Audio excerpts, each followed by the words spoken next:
কৃষ্ণ হরে হরে।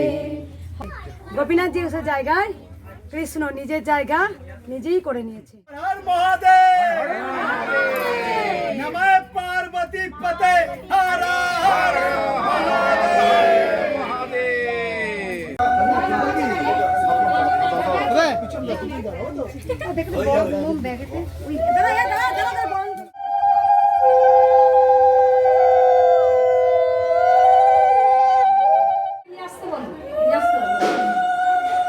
জয় কৃষ্ণকালী মায়ের জয়, জয় সোনা মায়ের জয়। ভালোবেসে বলুন রাধে রাধে। আমি প্রথমেই বলেছি যিনি কৃষ্ণ তিনিই তো কালী, ভগবান এক এবং অদ্বিতীয়। তাই এটা সবাই জানতেন গোপীনাথ জিউসের জায়গা। তা যখন কৃষ্ণকালী মাকে নিয়ে এসে বসানো হয়েছিল তা অনেকেই বলতেন রাধাকৃষ্ণ না বসে কালী বসবে, কিন্তু আমার মনে হয় তিনি জানেন না যে যিনি কৃষ্ণ তিনিই তো কালী ভগবান। নমস্কার, আমি রাজু আপনাদেরকে নতুন আর একটা ভিডিওতে স্বাগত জানাই। আমি ঠিকই বলছি, এটা কাঁঠালডাঙ্গা নয়, এটা বেলেরা কৃষ্ণকালী মায়ের মন্দির। হঠাৎ কি হলো যে বেলেরা কৃষ্ণকালী মন্দির আবার নতুন করে ওপেন হয়ে গেল? আজ 27শে বৈশাখ সোমবার কৃষ্ণকালী মায়ের মন্দির এক নতুন উদ্দীপনায় শুরু হতে চলেছে নতুন এক আনুষ্ঠানিক পর্ব। এখন বাজে সকাল 8টা। মন্দির প্রাঙ্গণে এখন কেউ নেই। অজানা কিছু মানুষ, আগন্তুক কিছু মানুষ, অনেক মানুষের মনে প্রশ্ন যে মন্দিরে কি হতে চলেছে, কিসের পরিবর্তন, সমস্ত কিছুটা এই ভিডিওতে আপনাদের কাছে ক্লিয়ার হয়ে যাবে। কৃষ্ণকালী মায়ের মন্দির কাঁঠালডাঙ্গায় আছে, আপনারা সকলেই জানেন, অনেকেই হয়তো গেছেন। বেলেরা কৃষ্ণকালী মায়ের মন্দির তো অতীত হয়ে গেছে, কিন্তু আবার নতুন করে বেলেরা কৃষ্ণকালী মায়ের মন্দির খুলে গেল। কেন খুলল? মঙ্গলমা সোমবার দিন 27শে বৈশাখ মায়ের মন্দিরেতে এলেন এবং একটি ঠাকুর প্রতিষ্ঠা করলেন। ঠাকুর প্রতিষ্ঠা করে উনি কি ইঙ্গিত দিতে চাইলেন, আপনাদেরকে কি বুঝাতে চাইলেন, ভক্তকুলকে কি জানাতে চাইলেন? আমার মনে কোথাও একটা সন্দেহ লাগছে। আমার মনে হচ্ছে বেলেরা কৃষ্ণকালী মায়ের মন্দির আবার হয়তো নতুন করে সেই সমারোহে খুলতে চলেছে। আমার মনে বিশ্বাস, হয়তো নাও হতে পারে, তবে ভিডিওটা আপনারা সম্পূর্ণ দেখবেন। ওর মধ্যেই অনেক কিছু লুকিয়ে আছে, অজানা তথ্য। লতায় পাতায় জড়িয়ে থাকা বেলেরা কৃষ্ণকালী মন্দির আজকে যেন অনেকটা পরিচ্ছন্ন। আবার গেরুয়া রঙের কিছু পতাকায় মায়ের মন্দির বেশ উজ্জ্বল দেখাচ্ছে। মঙ্গলমা কৃষ্ণকালী মায়ের মন্দিরে এখনও আসেননি, তবে আসার সময় হয়ে গেছে। তবে আসার আগে কিছু কাজ আমাদেরকে করতে হবে, মন্দিরটাকে সাজাতে হবে এবং নৈবেদ্য, ফুল, প্রসাদ যেগুলো আছে সম্পূর্ণ সাজিয়ে নিতে হবে। গুটি গুটি পায়ে ভক্ত আসতে শুরু করে দিয়েছে। চলুন আমি এবার ভেতরে যাই এবং ভেতরের দৃশ্যটা আপনাদেরকে সম্পূর্ণটা দেখাই। প্রত্যেক দিনের মতো যখন কৃষ্ণকালী মা এই মন্দিরে থাকতেন, প্রতিদিন যেমন পরমান্ন রান্না করে মাকে নৈবেদ্য ভোগ দেওয়া হতো, ঠিক তেমনই আজকের দিনেও কিন্তু পরমান্ন রান্না করা হয়েছে এবং সেই নৈবেদ্য সাজানো হবে। তার আগে বলে রাখি, এখানে কিন্তু আজকে ভোগের আয়োজন করা হয়েছে। ভাত এবং কিছু সবজি ডাল রান্না করে আজকে বেশ কিছু ভক্তকে এখানে নরনারায়ণ সেবা দেওয়া হবে। যতদিন মায়ের মন্দির বন্ধ ছিল ততদিন এই মন্দিরের এই জায়গাটাকে পাহাড় দিত আমাদের সকলের প্রিয় সারু। আজকে কাছে পেয়ে অনেক ভক্ত দেখে সারুর মন বেশ চঞ্চল। আজকে সারুর মনেও বেশ খুশি অনেক ভক্ত দেখে। মঙ্গলমা যখন মন্দিরে এলেন তখন মন্দিরের সমস্ত কাজই সম্পূর্ণ হয়ে গেছে। মঙ্গলমায়ের সেই চেনা হাসি, সেই অম্লান হাসি এখনও যেন অম্লানই রয়ে গেছে।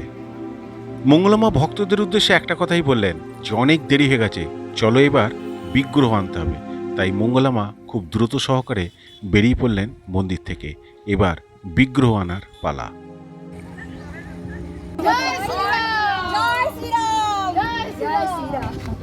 ভক্তদের মনে বেশ কষ্ট চাপা ছিল, তাই এই ধ্বনি শুনলেই সবটাই যেন বোঝা যায়।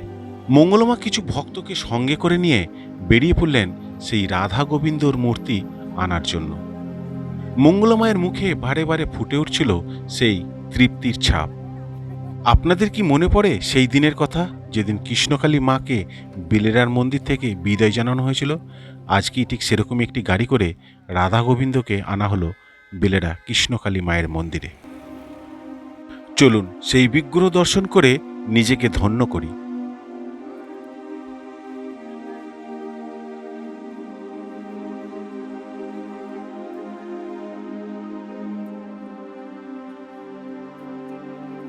মানুষের মনে অনেক প্রশ্ন ছিল, সব প্রশ্নের উত্তরই যেন আজকে খুঁজে পাওয়া যাচ্ছে।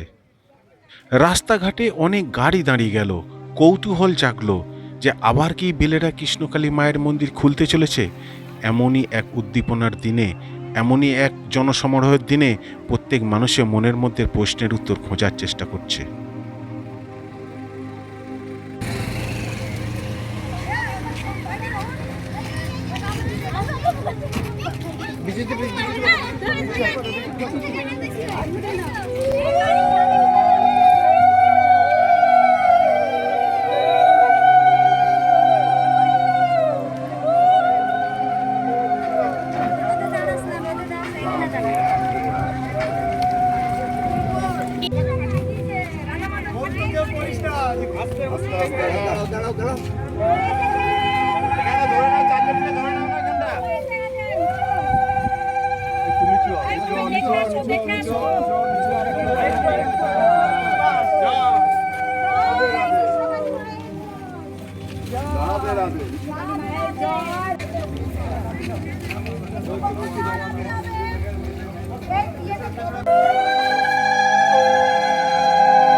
দীর্ঘ 4 মাস পর আজ কৃষ্ণকালী মায়ের মন্দিরে রাধা গোবিন্দ পা রাখলেন। রাধা গোবিন্দকে বরণ করলেন মঙ্গলা মা, তারপর রাধা গোবিন্দকে গৃহপ্রবেশ করালেন। সবটা দেখুন।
ডবল করে দাও, 4টে চেয়ার করে দাও একসঙ্গে, ডবল চেয়ার করে দাও।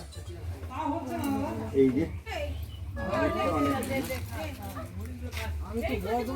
জয় কৃষ্ণকালী মায়ের জয়, জয় জয়। তোরা উলুর ধ্বনি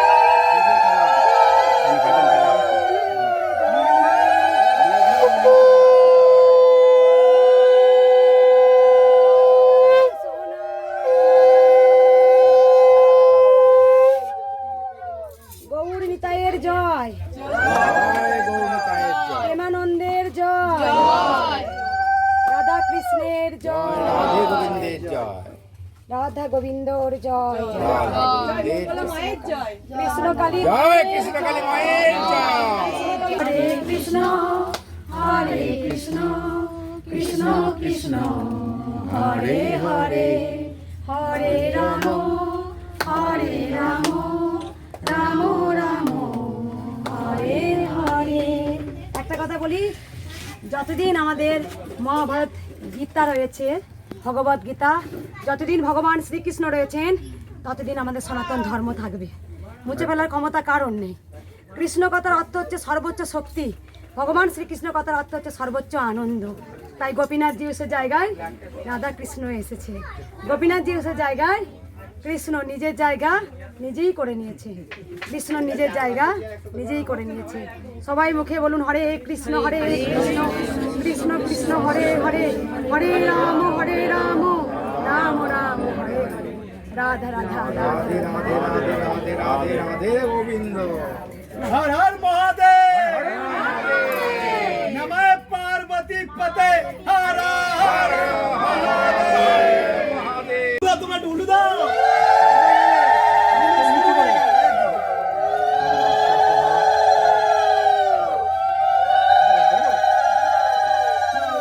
মনে পড়ে আপনাদের সেই দিনের কথা, যেই দিন কৃষ্ণকালী মাকে এই বেলেরা কৃষ্ণকালীর মন্দির থেকে তুলে নিয়ে যাওয়া হয়েছিল।